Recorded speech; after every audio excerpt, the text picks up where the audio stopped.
Let's take a look at the jobs report. 222,000 jobs were added in June, much more than expected. Former CKE restaurant CEO Andy Puzder joins us now.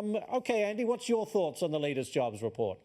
Ashley, I think it tells a really great story and really fits in with the narrative we've been discussing of a surging economy. If you look at, you've talked a lot about the 222,000 jobs, and it's about 900,000 since the beginning of the year. But let's talk about the number of people working. Since February, there's 640,000 more people working, 245,000 added just this last month. For the comparable period, February to June last year, under President Obama, there were 47,000 people additionally working, so a huge improvement. 944,000 more people working full-time jobs, 412,000 fewer people working part-time jobs, so the jobs are better. And what you're seeing is people returning to the labor force. The labor force went up 361,000 people. The population only went up 190,000, so you've got 170,000 people at least re-entering the labor force because they think they can find these good jobs. So I think it's a very, very positive report. Very quickly, why is wage growth so muted, though?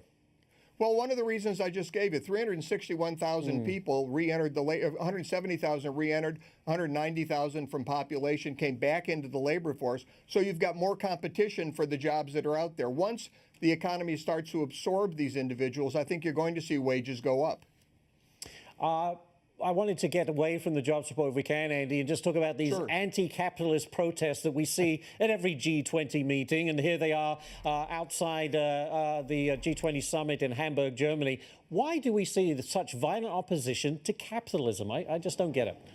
Well, you know, it really started back, I mean, I don't want to give it too much of a history discussion here, but it started back in the early 1800s in Europe with Karl Marx and the reaction to the Industrial Revolution, and then in this country with Woodrow Wilson and Teddy Roosevelt in the progressive reaction to the great growth we had in the 1800s in the 19th century.